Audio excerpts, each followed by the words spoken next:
That thing hates everything with a pulse, Lieutenant Drask muttered, her scaled fingers curling tightly around her sidearm as another deafening roar rumbled through the reinforced walls of the containment bay. Jack Carson tilted his head, letting the sound wash over him. "Everything?" he asked, flashing a crooked grin. "Sounds like a challenge?" The alien lieutenant squinted at him, her vertical pupils narrowing. "This isn't a joke, human. The beast has already injured 2 of my engineers today." Jack shrugged and adjusted the strap of his backpack, which was stuffed with his xenobiologist essentials, mainly a datapad, a few instruments, and a sandwich he'd pilfered from the commissary. "Look, I'm not saying I enjoy getting screamed at by massive alien monsters, but I didn't fly all the way up here for the vegan options." Drask hissed under her breath, a habit common among her species when annoyed. "You can laugh now, but when it tears through the containment barrier, we'll see how funny you are." The roar came again, louder this time, shaking the observation deck windows. Drask took a wary step back, but Jack merely raised an eyebrow. "Yeah, real charming," he muttered. They descended the stairs that curved around the observation deck, the sound of their boots clinking against metal echoing ominously. The containment bay stretched before them, a cavernous, sterile room lined with silver-white walls and humming with alien tech. And there, in the center, was the beast. It stood nearly 15 feet tall, its muscular frame covered in overlapping plates of dark, chitinous armor. A mouth full of jagged teeth snapped as it bellowed, its glowing yellow eyes scanning the perimeter like searchlights. Its tail, thick and ridged, swiped back and forth, leaving scorch marks on the reinforced floor every time it struck. 2 Zarkir engineers, both covered in the shimmering scales characteristic of their species, worked nervously at a console nearby, flinching each time the monster roared. As soon as they noticed Jack and Drask approaching, one of them hissed, "The beast becomes more agitated. Your human expert better be worth it." Jack didn't respond immediately. Instead, he dropped his pack on the floor and leaned on the railing, studying the creature. "So, this is the infamous beast, huh? Big guy." The second engineer glared at him, forked tongue flicking in frustration. "It is a miracle the transport ship survived its encounter. It destroyed 3 other vessels before we managed to contain it." "Yeah, I read the file. Impressive kill count," Jack said absently, his eyes locked on the creature. "But here's what I don't get. You're telling me it tore through advanced fighters like they were wet paper, but when it had a human transport dead to rights? Nada. Just let it go." The engineers exchanged an uneasy glance. Drask crossed her arms. "That's why you're here, Carson. Figure it out." Jack nodded slowly and adjusted his jacket. He wasn't a fan of the station's stuffy atmosphere, both figuratively and literally. The multi-species crew seemed to treat humans with a mix of mild contempt and bafflement, and Jack wasn't about to win any popularity contests. Still, something about the beast intrigued him. "All right, let's get started," Jack said, stepping toward the containment field. Drask's arm shot out to block him. "Are you insane, if you cross that barrier?" "Relax, Lieutenant," Jack interrupted, holding up his hands. "I'm not suicidal, just curious." He moved closer to the observation console, activating a holographic overlay that displayed the beast's vitals in real time. Heart rate, elevated. Muscle tension, extreme. Cortisol levels, through the roof. The thing was stressed out of its mind. But as Jack studied the data, something strange happened. The beast, which had been pacing and roaring non-stop, suddenly stopped. Its massive head turned, and those glowing yellow eyes locked onto Jack. The room went dead silent. Drask's hand drifted toward her sidearm. The engineers froze mid-keystroke. Jack felt the weight of every alien gaze on him, but he didn't flinch. He just stared back at the creature, his expression unreadable. Then, to everyone's astonishment, the beast let out a low, guttural rumble that could only be described as a purr. "Well, I'll be damned," Jack muttered. The beast's tail, which had been slamming the ground moments earlier, began to wag like an overexcited dog. What is it doing?" one of the engineers stammered. Drask gripped Jack's shoulder, her claws digging into his jacket. "What did you do?" "Nothing," Jack said, raising his hands defensively. "I just walked in here." The beast lowered itself slightly, its massive form appearing almost docile. It tilted its head as if studying Jack, then wagged its tail harder, the movement so violent it sent a tremor through the floor. Jack chuckled nervously. "Huh, Guess I've got away with animals." "It is not an animal," one of the engineers snapped. "It is a Class 7 xenobiological threat." "Seems pretty friendly to me," Jack said, his grin widening. The beast let out another low rumble, almost like a contented sigh. Its eyes never left Jack, and for the first time since its capture, it appeared calm.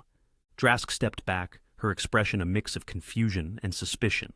"This doesn't make any sense. It attacks everything Zarkir, Segrians, even drones. Why is it wagging its tail for you?" Jack shrugged, though even he was starting to feel uneasy. "Beats me. Maybe it likes humans." "That's not an answer," Drask snapped. "No, but it's the best I've got right now," Jack shot back. He turned his attention back to the beast, scratching his chin thoughtfully. "Guess I'll need to get closer to figure it out." Drask's eyes widened.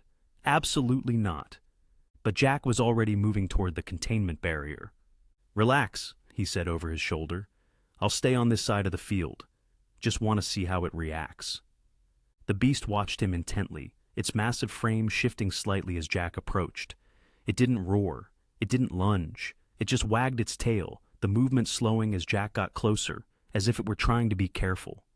"Hey there, big guy," Jack said softly. "You got a name, or are we sticking with the beast?" The creature tilted its head again, the faintest glimmer of what Jack could only describe as curiosity flickering in its eyes. "All right," Jack murmured, "let's see what makes you tick." The beast's low rumble resonated through the containment bay, a sound so deep Jack felt it in his chest more than he heard it with his ears. He stood there, still as stone, watching the creature's body language. It wasn't just wagging its tail now, it was almost swaying, a rhythmic motion like it was tuning itself to some invisible melody. Jack frowned, intrigued. "Lieutenant," he said, not taking his eyes off the creature, "does this thing have vocalizations in ranges we can't hear?" Drask stiffened beside him, her claws drumming against her holster as she glared at the beast. "Why does that matter?" "Just answer the question." Reluctantly, she nodded. "Yes, the containment field measures subsonic emissions. It's been growling at frequencies below the human hearing threshold since we brought it in. We assumed it was a warning signal." Jack squinted at the console, pulling up the data feed. Sure enough, there was the proof. The beast was emitting subsonic frequencies in consistent patterns, almost like, "Huh," Jack muttered. Drask bristled. "Huh, what?" "That's not a warning signal," Jack said, leaning closer to the screen. "It's too structured. The intervals are too precise." He looked up at the creature, who was now staring back at him, with what almost looked like expectant patience. "It's trying to communicate." One of the engineers scoffed. "Impossible. It has not demonstrated any capacity for higher reasoning, let alone language." "And yet here it is, wagging its tail at me like a golden retriever," Jack retorted. He tapped the screen, isolating the subsonic wave patterns. "These aren't random. This is deliberate. Look at the repetition, the modulation. It's almost like Morse code, but way more sophisticated." Drask stared at the data, her skepticism wavering. "If it's communicating, why would it only start now?" Jack turned to her, a grin tugging at the corner of his mouth. "Maybe it likes my cologne." Before Drask could snap back, the console beeped with a warning. The beast had shifted slightly closer to the containment field, its massive claws scraping lightly against the ground. For a creature its size, the movement was surprisingly delicate, almost cautious. "I don't think it's hostile," Jack said, holding up a hand to signal the others to stay calm. "Look at it. If it wanted to take us out, it would have done it by now." "Tell that to the 3 ships it destroyed," one of the engineers muttered darkly. Jack ignored him, focusing instead on the beast's posture. There was no aggression in its stance, no tension in its limbs. It was waiting. For what, he wasn't sure, but the realization sparked something in him, a memory, unbidden, of his son, Aaron, sitting cross-legged on the floor of their old living room, waiting for Jack to finish reading the instructions on how to assemble a model spaceship. That same quiet patience, an unspoken trust that Jack would figure it out. The thought hit him like a gut punch, and for a moment, he forgot where he was. His throat tightened, but he forced himself to push the memory aside. This wasn't about Aaron. This was about understanding a creature that could crush him like an ant, and for some inexplicable reason, hadn't. "All right," Jack said, more to himself than anyone else. Let's test a theory. Carson, no, Drask warned, but he was already reaching into his pack. He pulled out a small handheld translator device, a standard-issue gadget designed to pick up and analyze alien languages. Jack wasn't sure how well it would handle subsonic frequencies, but it was worth a shot. He calibrated it quickly, then held it up toward the beast. The creature tilted its head, the yellow glow of its eyes dimming slightly as it watched him. Jack activated the translator, and the device emitted a series of soft, low hums in response to the subsonic signals. For a moment, nothing happened. Then the beast rumbled again, a longer, deeper sound that made the floor vibrate. The translator processed it, spitting out a string of symbols on the screen that Jack didn't recognize. He frowned and adjusted the settings, trying to coax the device into something more intelligible. As he worked, one of the engineers muttered, "This is a waste of time. The creature doesn't think. It reacts." "Yeah?" Jack shot back without looking up. "Then why's it staring at me like I'm the most interesting thing it's ever seen?" Before the engineer could respond, an alarm blared, and the containment field flickered violently. The beast reared back, roaring loud enough to make the entire bay shake. Jack stumbled, nearly dropping the translator as the creature slammed its tail against the barrier. "What happened?" Drask barked. One of the engineers frantically checked the console. I was recalibrating the energy output. I must have—" "You triggered it!" Drask snapped, drawing her weapon. "Everyone, stand back!" The beast roared again, its claws slashing at the containment field. Sparks flew as the barrier strained under the assault, and Jack could feel the heat from the creature's fury, even from where he stood. The other crew members scattered, shouting orders and scrambling for cover. Jack, however, didn't move. His heart was pounding, but something told him running would only make things worse. Instead, he took a deep breath and stepped forward, raising his hands. "Hey!" he called out, his voice steady despite the chaos. "Hey, big guy! It's okay! Calm down!" The beast froze mid-swipe, its massive frame looming over the flickering barrier. Its glowing eyes narrowed, focusing intently on Jack. "Yeah, that's it," Jack said softly. "You're all right. Nobody's gonna hurt you." The creature lowered its claws, the tension in its body easing ever so slightly. The tail, which had been lashing out violently, slowed to a hesitant wag. The roaring stopped, replaced by the now familiar low rumble. The room was silent except for the hum of the containment field and the sound of Jack's own breathing. Slowly he lowered his hands, maintaining eye contact with the beast. Behind him, Drask whispered, "What just happened?" Jack turned to face her, still keeping one eye on the creature. "I think it recognizes something in us. In me."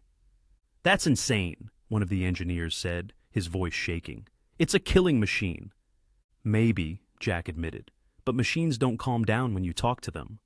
Drask holstered her weapon reluctantly, her expression a mix of awe and suspicion. "You think humans have some kind of connection to it?" Jack shrugged, though his mind was already racing. "Could be. Maybe we emit a frequency it finds soothing, or maybe it's scent-based. Hell, for all we know, it just likes the sound of my voice." The beast let out another rumble, softer this time, almost like agreement. Jack glanced back at it, a flicker of a smile crossing his face. "Whatever it is," he said, "I'm going to figure it out." But even as he said the words, he felt the weight of the crew's mistrust pressing down on him. The Zarkir didn't like mysteries, and they definitely didn't like humans who seemed to unravel them too easily. Jack could see it in their eyes, suspicion, fear, and something else, something darker. He didn't blame them. If the roles were reversed, he'd probably feel the same way. But he wasn't about to let their paranoia stop him. Not when he was this close to understanding the beast. Not when there was even a chance that solving this mystery could prevent another war, one that might spare someone else from losing what he had. Jack turned back to the creature, his jaw set with quiet determination. "All right, big guy," he murmured. "Let's see what you're trying to tell me." The lights on the station flickered ominously, plunging the containment bay into brief, jarring darkness before emergency systems kicked in, bathing the room in a dim red glow. Alarms blared. Jack's stomach churned as the floor beneath him trembled, not from the beast this time, but something mechanical, a vibration radiating through the station's core systems. "What now?" Drask barked, spinning on her engineers. "Power grid failure," one of them shouted, his scaled hands flying across the console. The containment field is destabilizing. The humming barrier that separated the beast from the rest of them flickered again, wavering like oil on water, before disappearing entirely with a low, electric whine. The creature tilted its massive head and stepped forward, unimpeded for the first time since its capture. The engineers bolted, shouting orders and scattering toward the exits. Drask withdrew her sidearm in one smooth motion, aiming it squarely at the beast's chest. "Get behind me, Carson!" Jack didn't move. The beast took another step, its claws clicking against the metal floor plate. Its glowing eyes scanned the room, pausing briefly on each fleeing alien before fixing on Jack with unnerving clarity. "Hold your fire," Jack said, his voice even. He raised his hands slowly, palms out. "It's not attacking." "Yet," Drask hissed through clenched teeth. "You're gambling with all our lives, human." Jack ignored her, his attention locked on the creature. Slowly, deliberately, the beast crouched until it was resting on its haunches. Its head lowered until it was level with Jack's, the intense yellow glow of its eyes dimming as it let out a low, resonant sound, a warbling growl that was almost melodic. The tail, muscular and dangerous, rested motionless on the floor. "See," Jack said softly, "it's not going to hurt us." Drask didn't lower her weapon. "You can't know that." "Call it a hunch." The beast's massive claws shifted slightly, and Jack realized with a start that it wasn't random movement. Its forelimbs were making deliberate gestures, circles, lines like a child trying to draw in the air. It let out another low rumble, the sound rising and falling in intervals that Jack was starting to recognize. It wasn't growling, it was speaking, or at least trying to. "Wait," Jack whispered, his breath catching. "It's trying to tell us something." Drask's tail lashed behind her. "It's a predator, Carson. Predators don't warn their prey." "Maybe it's not a predator," Jack shot back, taking a cautious step toward the creature. "Or maybe we're not its prey." The beast shifted its weight, leaning closer to him. Its immense bulk could have crushed him in an instant, but the movement was slow, almost gentle. Its clawed hand extended slightly, the gesture unmistakably deliberate. Jack froze, every nerve in his body screaming at him to run, but he didn't. He stayed rooted in place as the beast's claws hovered inches from his chest. It tapped the translator hanging from Jack's neck. Jack blinked, stunned. "It knows what this is." "Impossible," Drask said, but her voice wavered. The creature tapped the device again, tilting its head. Jack slowly reached up and held it out, letting the translator dangle from its strap.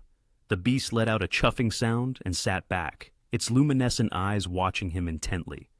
"Okay," Jack said, his voice shaky. "You want me to use it?" The beast rumbled in what sounded like confirmation. Jack fumbled with the device, recalibrating it as quickly as his trembling hands allowed.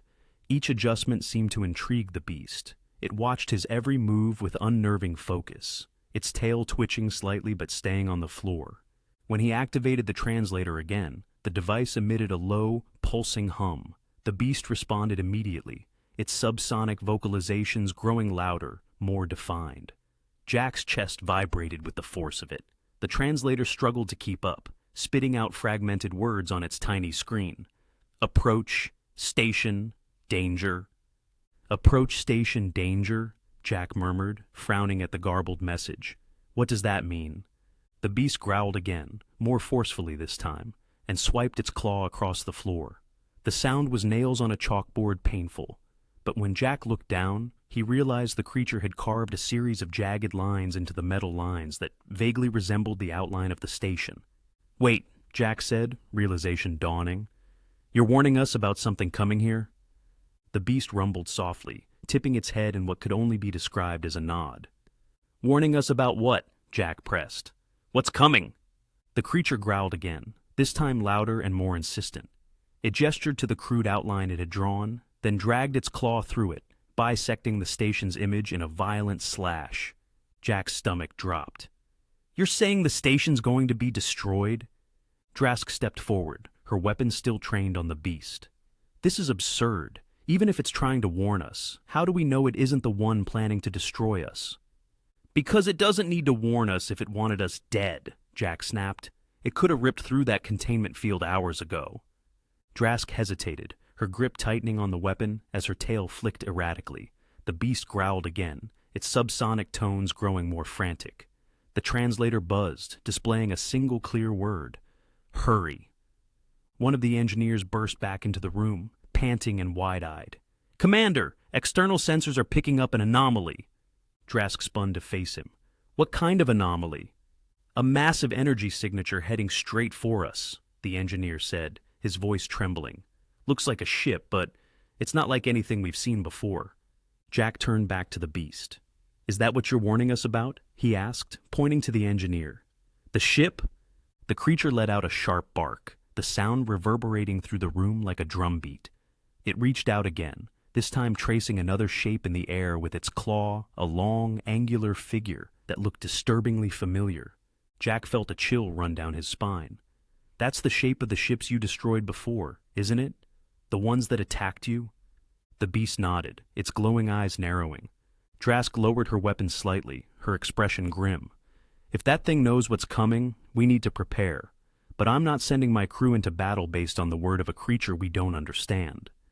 Jack stepped between her and the beast, his shoulders squared. "You don't have to understand it. Just trust it for once in your life. Trust that not everything wants to kill us." Drask glared at him, her jaw visibly tightening. "Fine," she snapped. "But if this goes sideways, it's on your head, Carson."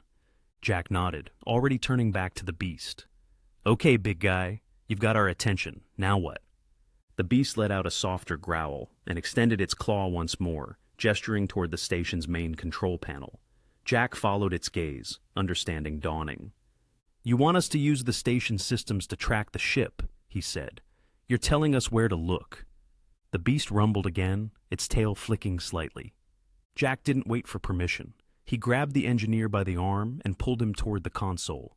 "Pull up the external sensor feed," he ordered. "Look for anything that matches this energy signature." The engineer hesitated, glancing nervously at the beast, but a sharp look from Drask spurred him into action. As he worked, the room fell silent except for the soft hum of the emergency lights and the deep, rhythmic sound of the beast's breathing. After what felt like an eternity, the console beeped. "There," the engineer said, pointing to the screen. "It's closing in fast. Estimated time to contact, 10 minutes. Jack stared at the readout, his mind racing. "Then we don't have much time." Drask stepped up beside him, her expression hard. "What's the plan, Carson?" Jack glanced back at the beast, whose glowing eyes were fixed on him with what almost felt like expectation. He took a deep breath, bracing himself for the impossible task ahead. "We listen to the big guy," he said, "and hope to hell it's right." The station's command deck was chaos. Officers shouted over one another, their voices competing with the blaring alarms that signaled the incoming threat. Jack pushed through the crowd, dodging frantic engineers and security personnel as he made his way toward the central console. Drask was right behind him, barking orders in her clipped, no-nonsense tone, but even she couldn't mask the tension in her voice. "We've got less than 8 minutes," she snapped. "If you can't give us something actionable—" "I'm working on it," Jack interrupted, slamming his translator device onto the console and connecting it to the station's data network. The beast's subsonic growls reverberated faintly through the device, feeding into the system as Jack scrambled to synchronize the signal with the station's radar array. "Big guy's trying to give us a playbook here. Just give me a second." "We don't have a second," Drask shot back. The beast had insisted on following them up to the command deck, its massive frame hunched awkwardly in the high-ceilinged room. It loomed near the entrance, its glowing eyes scanning the frantic crew with what Jack could only describe as quiet calculation.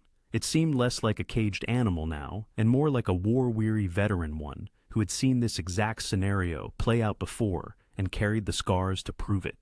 Jack glanced over his shoulder at the creature. "All right, big guy, this is your moment. What are we dealing with?"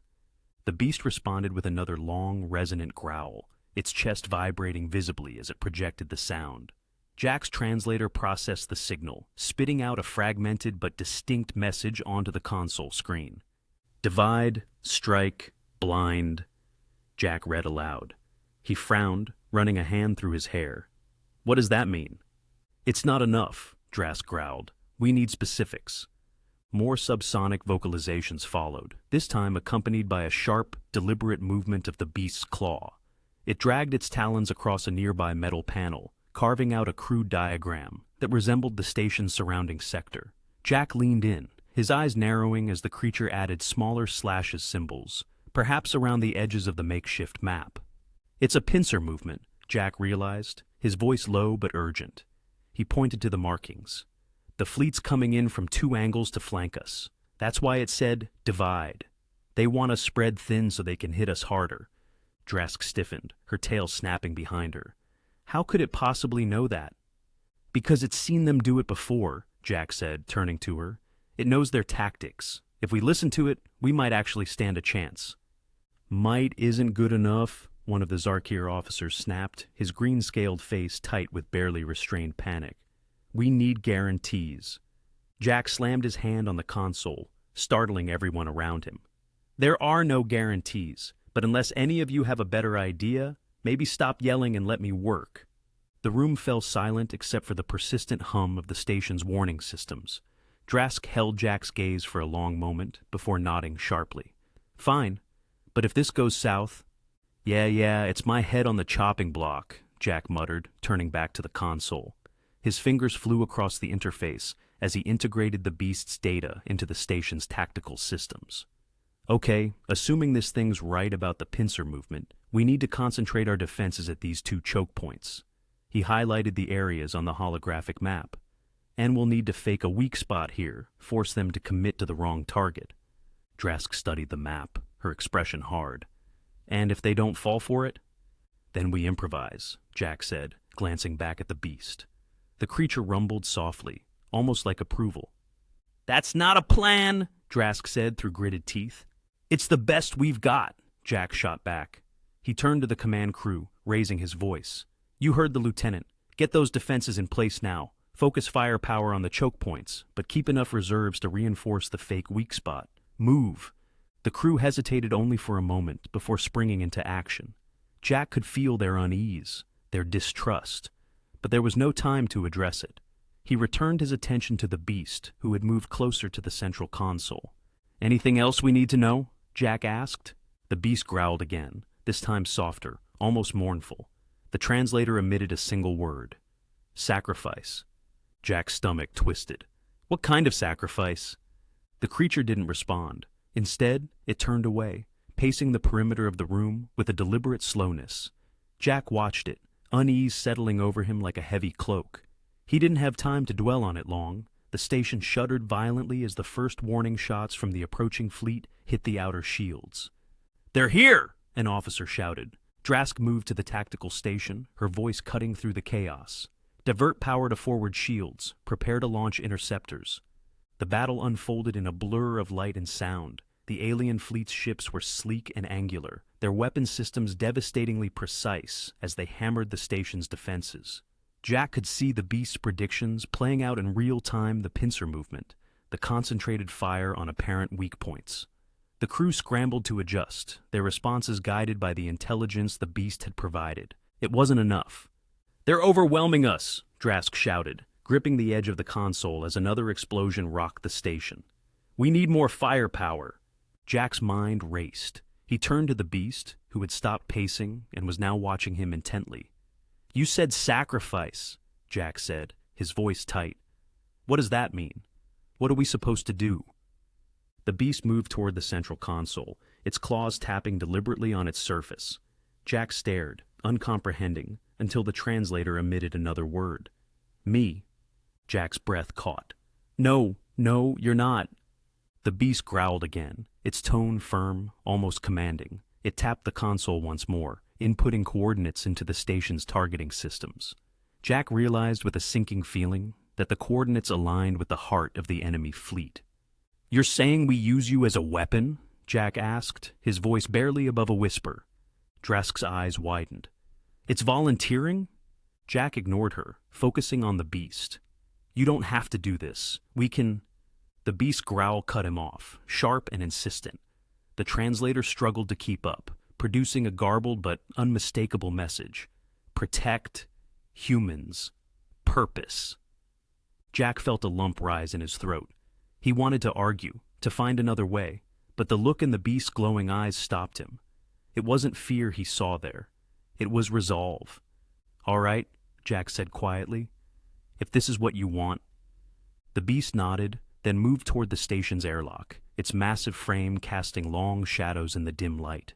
Jack followed, his chest tight, as the crew worked frantically to implement the creature's plan. When the airlock opened, the beast turned to Jack one last time. Its tail wagged faintly, a bizarrely gentle gesture that brought an unexpected sting to Jack's eyes. "Thank you," Jack said, his voice thick, "for everything." The beast rumbled softly, then stepped into the void. The station's weapon systems locked onto the coordinates the beast had provided. Jack watched from the command deck as the creature's massive form hurtled toward the enemy fleet, its body glowing with a strange, otherworldly energy. The alien ships turned their weapons on it, but it was too fast, too determined. When the beast collided with the fleet's flagship, the resulting explosion lit up the darkness like a second sun. The shockwave rippled through the enemy formation, tearing ships apart and scattering the survivors. The station fell silent, the alarms fading as the immediate threat vanished. Drask exhaled slowly, her shoulders sagging with exhaustion. It worked. Jack didn't respond. He stared out at the debris field, his chest heavy with an emotion he couldn't quite name.